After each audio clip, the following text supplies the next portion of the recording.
Assalamualaikum teman-teman. Perkenalkan, nama aku Elvira Nazira. Aku dari SD 16 dari Fakultas Peternakan Departemen Teknologi Produksi Ternak. Nah, pada kesempatan kali ini aku bakal sharing nih sama kalian tentang materi kemagnetan mata kuliah fisika pekan ke-9. Nah, apa sih kemagnetan itu?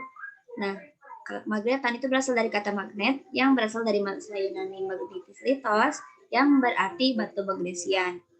Nah, magnesia sendiri merupakan wilayah di Yunani yang kini menjadi Manisa yang berada di Turki. Sebagaimana kita ketahui, magnet itu mempunyai dua kutub, yaitu kutub utara dan kutub selatan. Nah, kutub utara sebagai kutub positif dan kutub selatan sebagai kutub negatif. Nah, pada sifat kutub magnet, nah, kutub yang jenisnya berbeda itu akan saling tarik menarik, sedangkan yang jenisnya sama akan saling tolak menolak. Nah, pada garis gaya magnet dan listrik. Nah, sebagai kita tahu bahwa gaya listrik itu bergerak dari muatan positif ke muatan negatif. Sedangkan pada gaya magnet, di luar magnetnya itu dari kutub utara menuju kutub selatan, yang dimana dari yang kutub positif menuju ke negatif. Sedangkan pada dalam magnet itu dari kutub negatif ke kutub positif, dan itu akan terus menerus seperti itu dan berkesinambungan. Baik, lanjut medan magnet atomis. Nah, sebagaimana kita tahu bahwa medan magnet itu berbentuk orbital yang akan terus melingkar sehingga menimbulkan resultan medan magnet. Yang dimana medan magnet sendiri itu memiliki kecepatan yang dimana berisi dengan elektron yang memiliki jari-jari dan arus yang bergerak terus. Baik, lanjut bahwa dalam magnet itu memiliki 3 bahan. Yang pertama itu bahan diamagnetik yang masing-masing atom molekulnya adalah 0 karena orbit dan spinnya tidak 0. Bahan ini bersifat menolak magnet sebagaimana yang kita ketahui. Seperti contohnya emas, perak, seng itu tidak dapat menarik magnet. Karena elektron-elektron dalam atom yang akan mengubah gerakannya sedemikian rupa sehingga menghasilkan resultan medan atomis yang arahnya berlawanan dengan arah medan luar tersebut. Nah, bahan ini memiliki susunan elektron yang konfigurasinya penuh. Nah, ini. Baik, lanjut. Yang kedua, bahan paramagnetik, yang dimana masing-masing atomnya itu tidak 0, tetapi resultan medan magnetnya itu adalah 0. Hal ini diakibatkan dari gerakan atom-atomnya itu acak, sehingga resultan medan magnet atomis masing-masing atom akan saling meniadakan. Bahan ini sangat lemah untuk ditarik oleh magnet. Karena elektron yang berusaha sedemikian rupa sehingga resultan medan magnet atomisnya searah dengan medan magnet luar. Contohnya seperti aluminium, magnesium, dan wolfram. Nah, dibanding terakhir bukan ferromagnetik.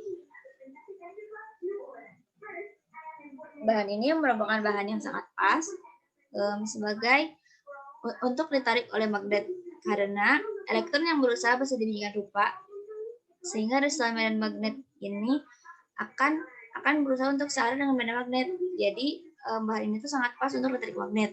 Contohnya adalah besi.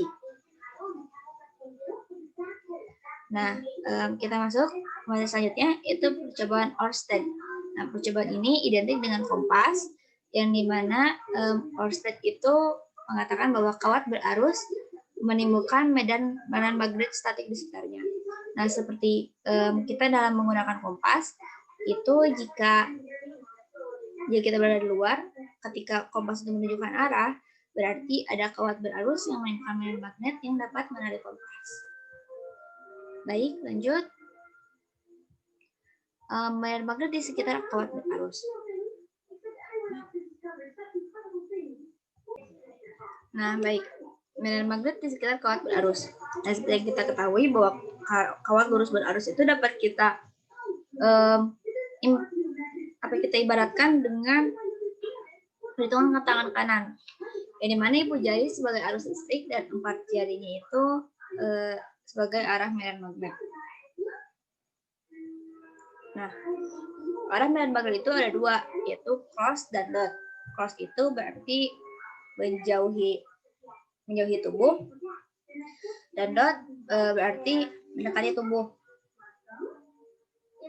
Nah, dalam kawat berarus ini dapat kita cari medan magnetnya itu dengan rumus B sama dengan mu 0 I per 2πa. Nah, yang I-nya sendiri itu sebagai arus, sedangkan mu 0 itu sebagai permeabilitas vakum yang memiliki tetapan 4pi kali 10 pangkat min 7 per 2πa. Nah, A-nya sendiri merupakan jarak atau jari-jari orbital. Nah, jadi jika semakin kecil A, maka B-nya itu semakin besar karena ini berbanding terbalik. Sedangkan jika I-nya semakin besar, maka B-nya juga semakin besar karena berbanding lurus. Baik, kita lanjut. Nah, gaya Lorentz. Gaya Lorentz merupakan suatu gaya yang berada pada kawat berpenghantar lurus. Nah, dalam penulisan rumusnya ini ada sedikit kesalahan. Seharusnya I-nya ini merupakan besaran vektor karena memiliki arah, sedangkan L ini tidak perlu arah vektor karena ini merupakan besaran skalar yang tidak memiliki arah. Nah, jadi jika gaya Lorentz memiliki sudut, maka dapat dicari dengan ILB sin theta. Yang dimana B-nya sendiri merupakan medan magnet dengan satuan Tesla atau Newton per ampere meter. Dalam gaya Lorentz juga dapat kita gunakan dengan kaidah tangan kanan, di mana yang arah panah hijau ini sebagai arah arus, yang B-nya sebagai medan magnet, dan F sebagai, dan yang garis merah ini sebagai F atau gaya. Baik, lanjut. Nah, pada gaya Lorentz yang memiliki muatan Q. Nah, sebagai kita ketahui, pada materi sebelumnya I itu merupakan muatan persatuan waktu. Nah, jadi Q per T. Sedangkan L per T sendiri itu merupakan satuan kecepatan, sehingga dapat kita rubah jadi L per T itu dirubah jadi V. Nah, jadi rumus gaya Lorentz pada muatan yang memiliki muatan itu rumusnya QVB sin theta. Baik, lanjut. Nah, gaya antara dua kawat berarus. Nah, jika gaya F-nya ini searah, maka F-nya sendiri akan saling tarik-menarik. Ini yang menjadi ciri khas pada gaya antar dua kawat berarus. Kan biasanya yang kita ketahui itu jika searah itu pasti tolak-menolak ya. Nah, ini tuh beda, ini akan tarik-menarik. Karena ini berada pada kawat berarus, maka ininya sendiri, persamanya sendiri, maka gaya persatuan panjang. Dengan rumusnya sama dengan bintang arus, yaitu mu 0 kali I1 kali I2 per 2πa.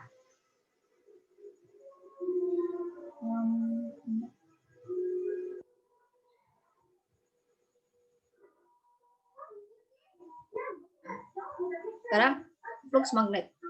Flux magnet merupakan merupakan seberapa besar medan magnet yang masuk ke dalam suatu penampang. Nah, pada suatu penampang ini memiliki gaya normal.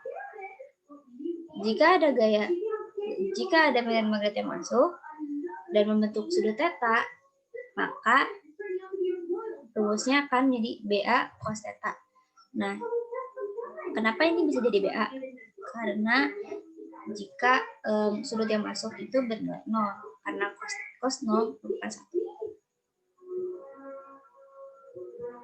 Nah, baik, kita lanjut ke hukum Faraday.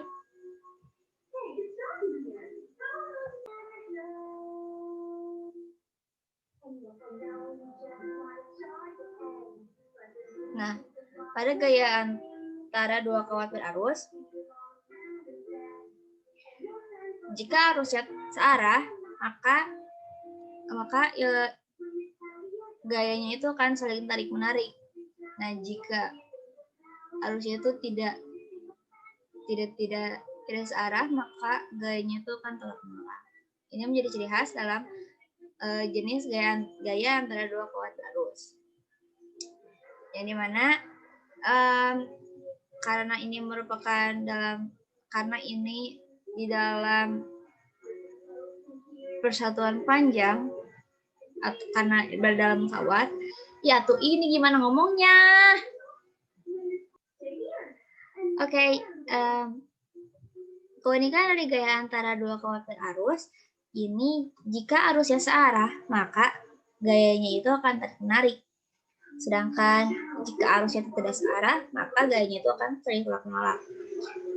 Ini harus diperhatikan jika nanti di dalam soal.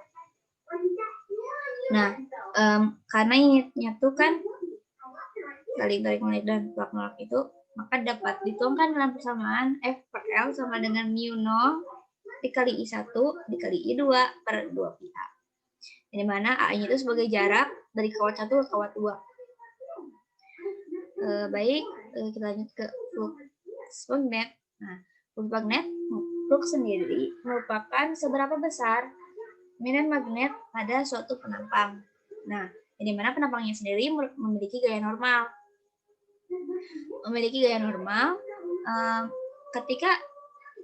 Karena gaya normal itu bersifat ke atas, dan ketika medan magnet masuk, maka akan membentuk sudut theta.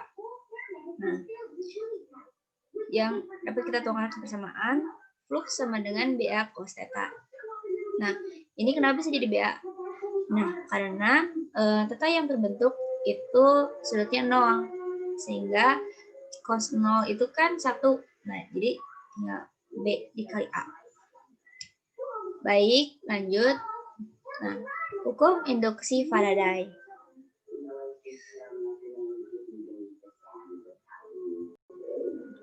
Nah, baik, lanjut materi selanjutnya yaitu hukum Faraday. Nah, Faraday menyatakan bahwa gigil induksi atau epsilon yang timbul antara ujung-ujung loop kawat sebanding dengan laju perubahan flux magnetik yang melingkupi kawat tersebut. Nah, sebagaimana kita ketahui dalam suatu kumparan, ini jika dimasukkan magnet akan timbul perubahan tegangan yang disebut dengan gigil induksi, yang dimana dapat kita rumuskan yaitu negatif N sama dengan negatif N dikali cepat perubahan flux magnetik atau delta flux per delta T. Nah, tanda negatif ini merupakan kesesuaian hukum Lenz yang menyatakan bahwa gigil induksi selalu membangkitkan arus yang medan magnetnya berlawanan dengan asal perubahan flux. Nah, jadi nilainya itu negatif.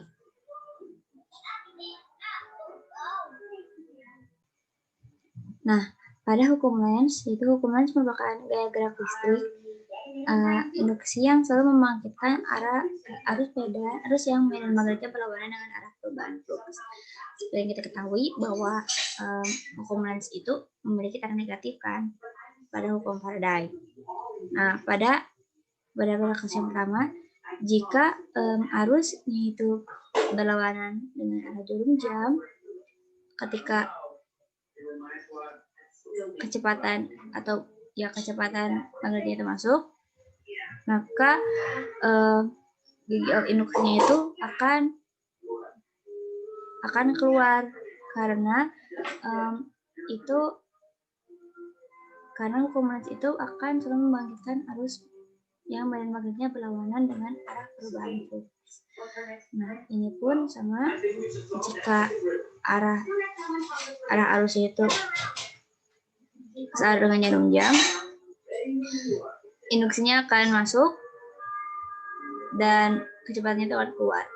Maka hukum Lorentz itu akan selalu dinyatakan dengan tanda negatif karena itu saling berlawanan.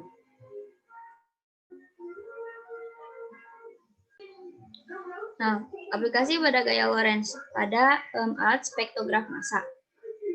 Nah, alat spektrograf massa ini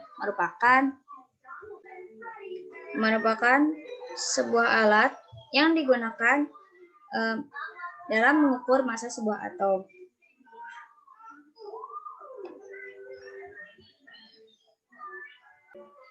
Ya, baik. Untuk aplikasi gaya Lorentz pada alat spektrograf massa. Nah, spektrograf massa ini merupakan suatu alat untuk mengukur massa sebuah atom. Tetapi yang paling penting itu harus menggunakan apa sih? Ulang lagi. Baik, masuk ke materi yang selanjutnya yaitu aplikasi gaya Lorentz pada alat spektrograf massa. Nah, alat ini merupakan alat untuk mengukur massa sebuah atom. Yang dimana sebuah ion positif masuk ke celah-celah S1 dan bergerak lurus. Nah, sehingga ada medan listrik yang yang kena dengan atom tersebut, dengan ion tersebut. Lalu terus masuk dan keluar melalui salah satunya sehingga bergerak melingkar. Karena ini sebuah ion sehingga mengorbit sehingga geraknya itu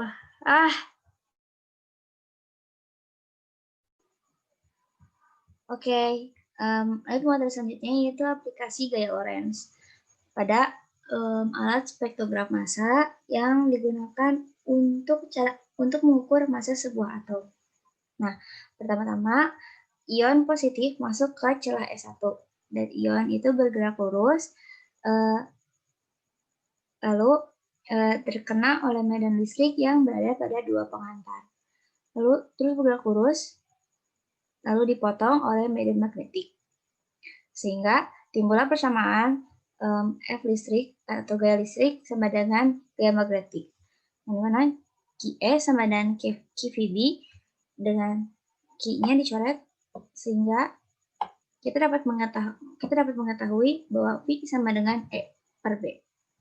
Nah, lalu semua ion keluar dari S2 dengan kecepatan yang sama.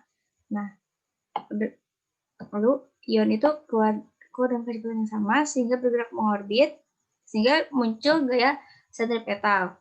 Nah, yang dimana kita dapat ada persamaan F magnetik sama dengan F sentripetal sama dengan B aksen QV sama dengan mv kuadrat per R. Dimana kan di sini ada V. Nah, di sini ada V kuadrat. Nah, jadi kita coret. Nah, sehingga yang tersisa hanya V yang di ruas kanan. Nah, lanjut, QB aksen sama dengan MV per R.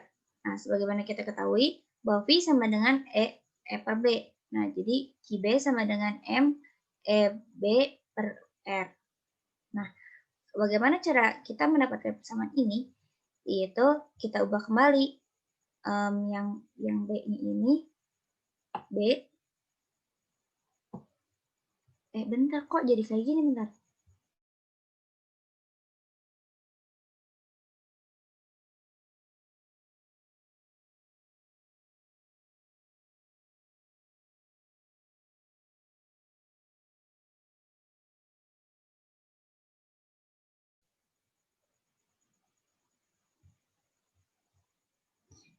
malah.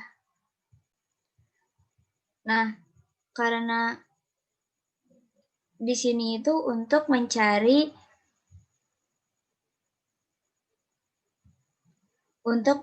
B. Nah, bagaimana cara kita untuk mencari R? Nah, kan kita sudah ketahui nih kan ya, sama M, E per B. Nah, tinggal yang dari sini saja kita ubah menjadi R sama dengan MV per QB. Gitu guys. Jadi, untuk agar kita dapat mengetahui rumus ini itu harus menggunakan persamaan antara gaya magnetik dengan gaya sentripetal.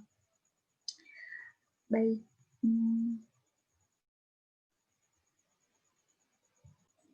Nah, masuk ke materi selanjutnya itu aplikasi hukum induksi Faraday. Nah, perlu kita ketahui itu hukum Faraday itu tadi berhubungan dengan adanya kumparan ya. Adanya kumparan yang dimana pada generator arus DC di sini yang bergeraknya itu hanya ini saja. Apa sih? Dari sini ke sini.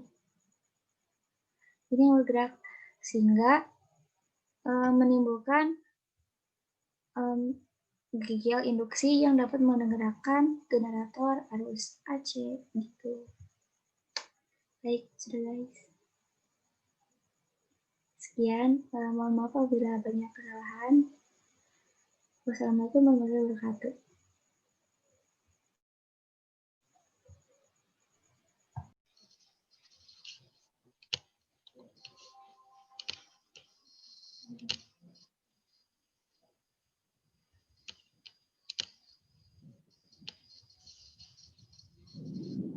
Oke, kali ini saya akan membahas soal tentang kemagnetan. Soal yang pertama yaitu sebuah kawat dengan panjang lurus sejajar dengan jarak 20 terpisah jarak 20 cm. Yang satu berarus 8 ampere dan yang lainnya berarus 4 ampere pada arah yang sama. Jika panjang kedua kawat adalah 1 meter, maka gaya pada kawat berarus 4 ampere adalah yang pertama di sini kita buat bagaimana bentuk kawatnya itu. Jadi kita buat ada 2 buah kawat lurus sejajar.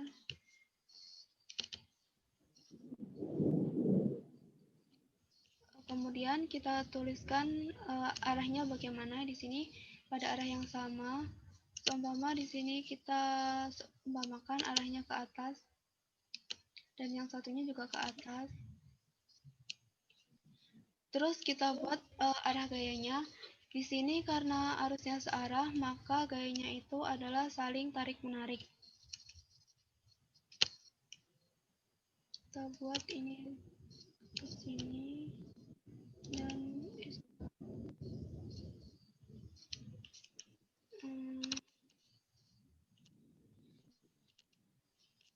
ini ke sini.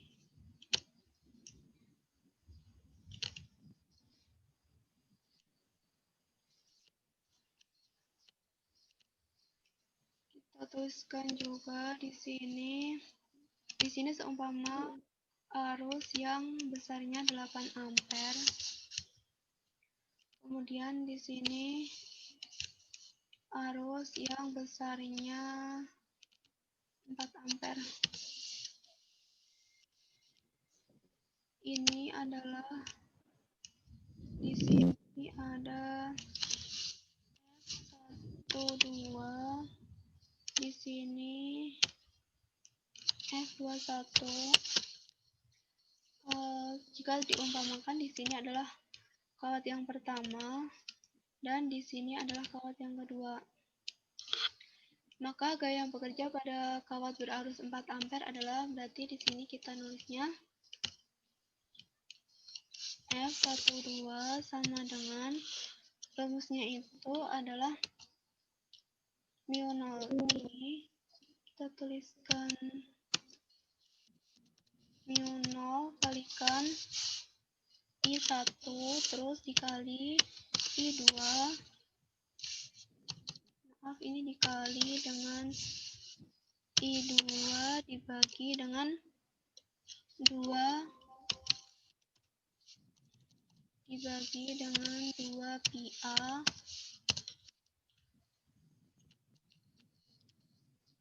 maka ini sama dengan mu 0 itu adalah besarnya 4 pi dikali 4pi dikali 10 pangkat minus 7 terus kemudian dikali lagi dengan I1 I1-nya adalah 8 dan I2-nya adalah 4 dibagi 2 pi dikalikan dengan A itu adalah jaraknya di sini adalah 20 cm 20 cm dijadikan menjadi meter maka dibagi 100 jadi dibagi dengan 0,2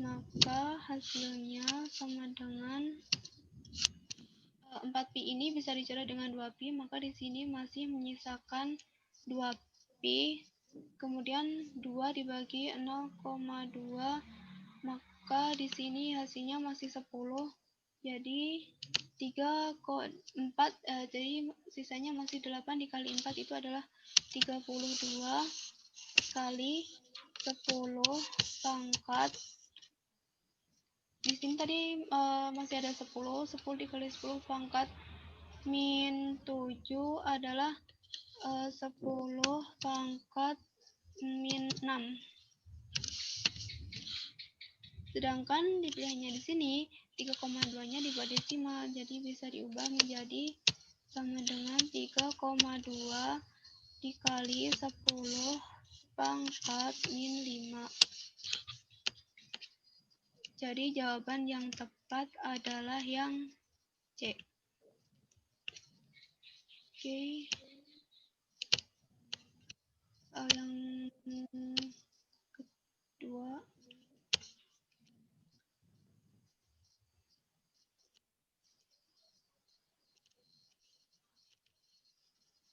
Terus dulu.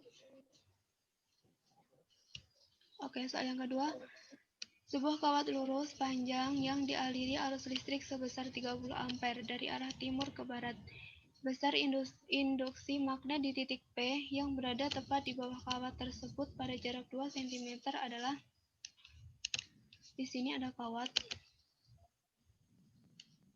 Kemudian di sini ada titik P. Di sini adalah titik P.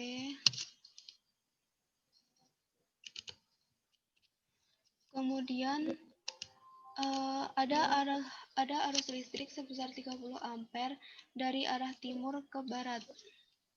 Maka kita gambar dulu di mana arahnya dari timur ke barat. Jadi gini. Arah arusnya adalah ke sana.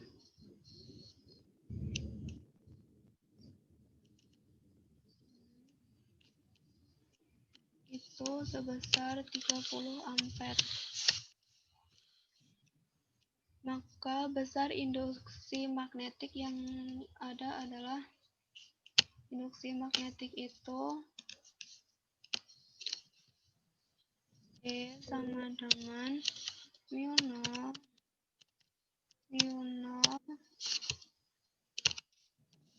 dikalikan dengan I kemudian dibagi dengan 2 pi A. E sama dengan mu 0 itu adalah 4 dikali 10 pangkat min 7 dikali besar arusnya adalah 30 kemudian dibagi 2 pi kali A-nya jaraknya tadi jarak dari titik P ke kawat ini adalah 2 cm. 2 cm jadikan meter, maka dibagi dengan 100, maka dikali 2 kali 10 pangkat min 2. Kemudian 4, di sini kurang pi ya. Ini 4pi. 4pi dibagi dengan 2pi masih menyisakan 2. 2 dibagi 2 ini, maka hasilnya adalah 1. Maka hasilnya B sama dengan hasilnya adalah masih 1 di sini, sedangkan di sini masih 30. Jadi hasilnya adalah 30 kali 10 pangkat kali 10 pangkat ini, pangkat yang di 2 ini naik berarti 10 pangkat min 5. Sedangkan di sini satuannya adalah pangkat min 4, jadi kita bisa hilangkan 30-nya menjadi 3 kali 10 pangkat min 4. Nah, jadi jawabannya di sini adalah yang C. Oke, selanjutnya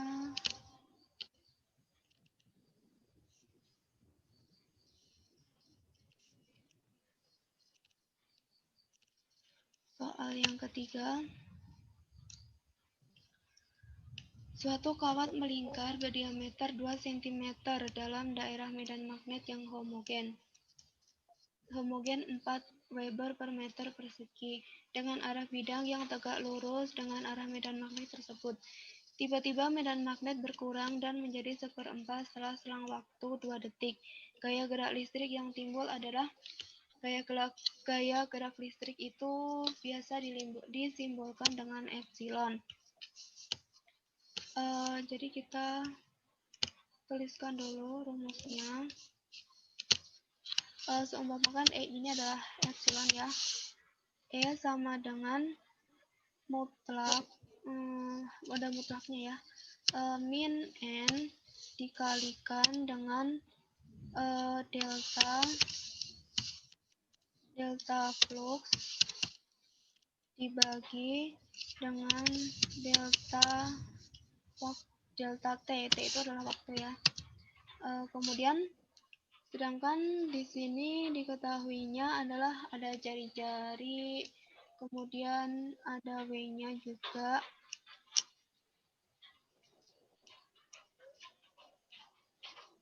Gaya gerak listriknya kemudian adalah E sama dengan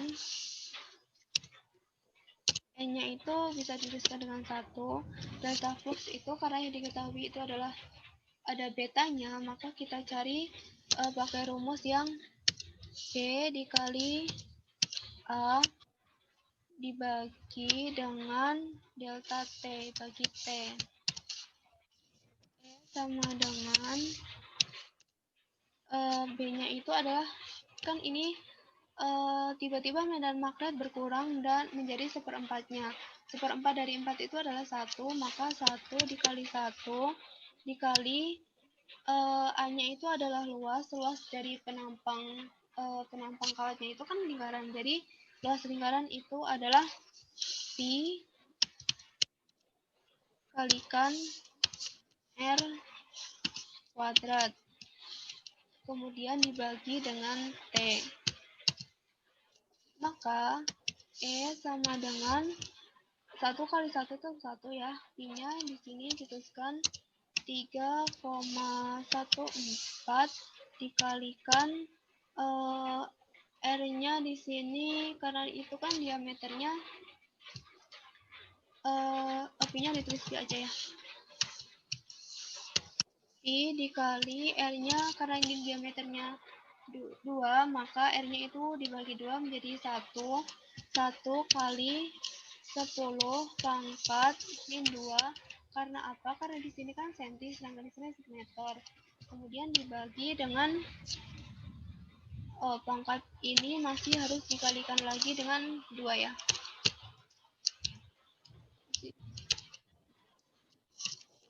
Kemudian ini masih harus dipangkatkan lagi dengan 2 karena R-nya kan kuadrat, kemudian dibagi T-nya. T-nya adalah 2 sekon dibagi 2. Kemudian di sini E sama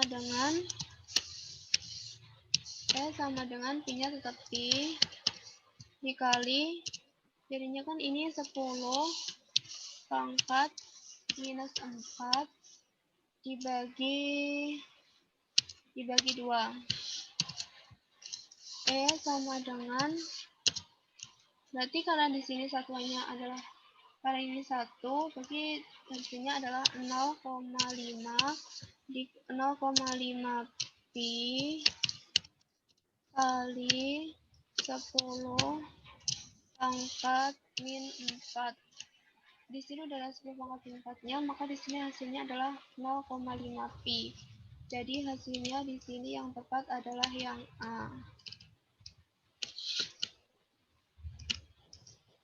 Oke, lanjut ke soal berikutnya. Soal nomor 4.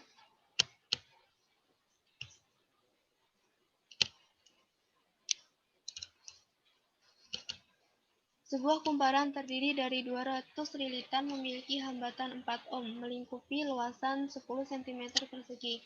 Sebuah medan magnet paralel terhadap sumbu kumparan menginduksi arus listrik 1,2 ampere di dalam kumparan. Maka kecepatan perubahan medan magnet tersebut adalah, satuannya adalah Tesla per sekon. Di sini ada jumlah lilitan, ada hambatan, ada luas. Maka di sini yang menggunakan rumus yang epsilon sama dengan N kali, rumusnya itu E sama dengan min N dikalikan dengan delta flux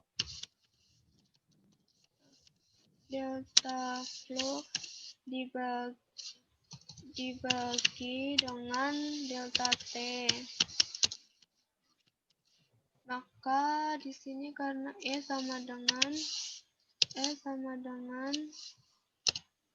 min N, sebenarnya N nggak usah min juga apa-apa, kita tulis N aja, dikalikan delta flux itu rumusnya adalah PA P dikali A dibagi dengan T. Sedangkan di sini E sendiri itu atau epsilon itu rumusnya adalah I dikalikan R sama dengan N kali B kali A dibagi T. I-nya di sini diketahui 1,2, kemudian dikali R-nya itu adalah, hambatannya itu 4 ohm sama dengan E-nya 200 kali, di sini kan Tesla per sekon ya, sedangkan B itu adalah medan magnet, sedangkan medan magnet itu satuannya adalah Tesla dan waktu adalah sekon, maka B dan T kita tetap tulis B dan T aja. Sedangkan di sini luasnya adalah memiliki luasan 10 cm persegi, tapi kan maka di sini dijadikan meter persegi. Jadi 10 dikalikan 10 pangkat min 4 dibagi dengan waktu dibagi T. Oh, ini masih dikali dengan B ya. Dikali B. Maka sini 1,2 kali 4, maka hasilnya adalah 4,8 sama dengan 200 kali 10 kali 10 pangkat min 4, maka di sini 2000 kali 10 pangkat min 4, hasilnya adalah 20 dikali B per T,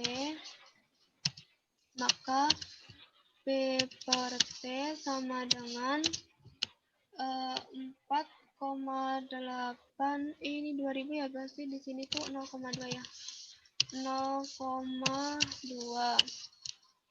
maka hasilnya ini adalah 24.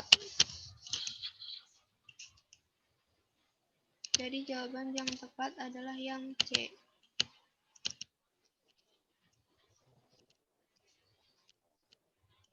Kemudian lanjut ke soal berikutnya.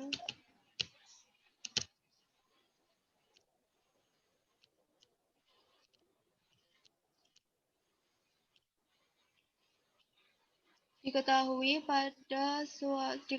suatu kawat dialiri listrik 25 ampere dengan arah ke atas berada dalam sebuah medan magnet 0,6 Tesla dengan membentuk sebuah sudut 30 derajat terhadap kawat. Jika panjang kawat tersebut adalah 4 meter, maka besarnya gaya Lorentz yang akan dialami kawat tersebut adalah gaya Lorentz di sini adalah rumusnya F sama dengan I dikalikan panjang kawatnya dikalikan medan magnet dikalikan dengan cos theta. Maka F sama dengan I-nya di sini adalah 25 dikalikan panjangnya adalah 4 dikali theta-nya adalah medan magnetnya adalah 0,6 kemudian dikali ini koma ya 0,6 dikalikan dengan cos sudutnya di sini adalah 30 maka kalikan 30 F sama dengan 25 kali 4 adalah 100 100 kali 0,6 ini 60 60 dikali cos 30 itu adalah setengah dibagi 1/2 maka F sama dengan 30. Jadi jawaban yang tepat adalah yang A. Gitu.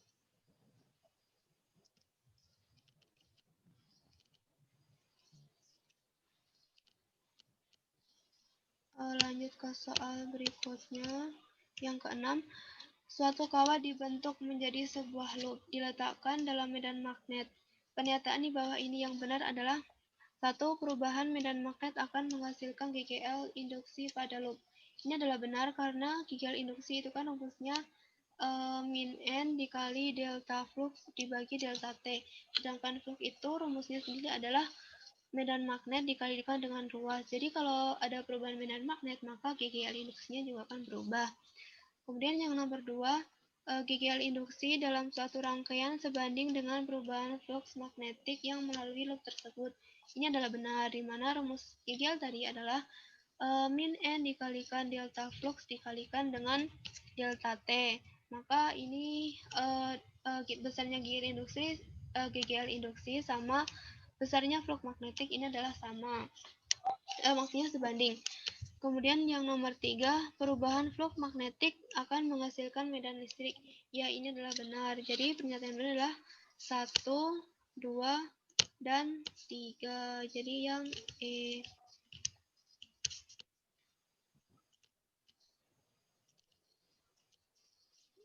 Kemudian soal berikutnya nomor 7.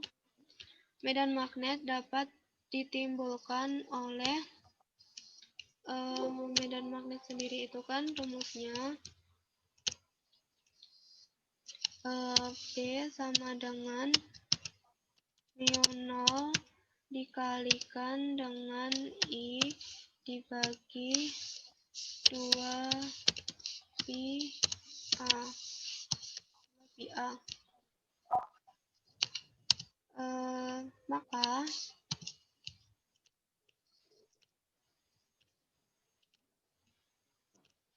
Maka muatan listrik maka medan magnet ditimbulkan oleh muatan listrik yang bergerak. Ya, itu adalah benar. Karena apa? Karena muatan listrik yang bergerak itu kan menunjukkan adanya arus yang mengalir, dan sedangkan di sini tuh juga ada arus. Yang kedua, konduktor yang dialiri arus listrik searah, ya ini bisa. Kemudian konduktor yang dialiri arus listrik bolak-balik, ini juga bisa. Maka pernyataan yang benar itu adalah yang 1, 2, 3, karena kalau yang nomor kan ini muatan listrik tidak bergerak. Kalau tidak bergerak maka itu tidak akan ada arus yang mengalir. Maka pernyataan yang nomor 4 adalah salah. Jadi pernyataan yang benar adalah yang 1, 2, dan 3.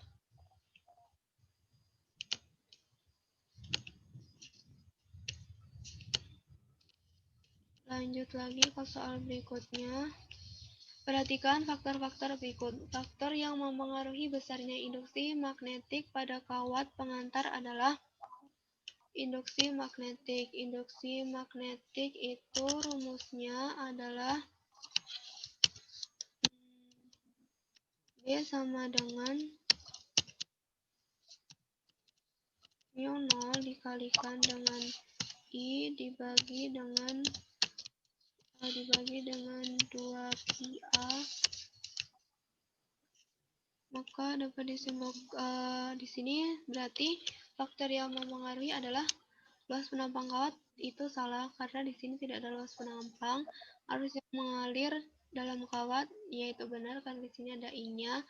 Permeabilitas ruang hampa benar, permeabilitas ruang hampa itu adalah mu 0 ini. Konduktivitas kawat itu salah karena tidak diperlukan, tidak mempengaruhi besarnya. Jadi pernyataan yang benar adalah yang pernyataan 2 dan 3. Jadi jawaban yang tepat adalah yang A. Ya, ini adalah soal yang terakhir. Semoga teman-teman semua bisa paham. Maaf jika saya dalam menyampaikan ada kekurangan. Sekian, saya mohon maaf apabila ada kesalahan. Wassalamualaikum warahmatullahi wabarakatuh.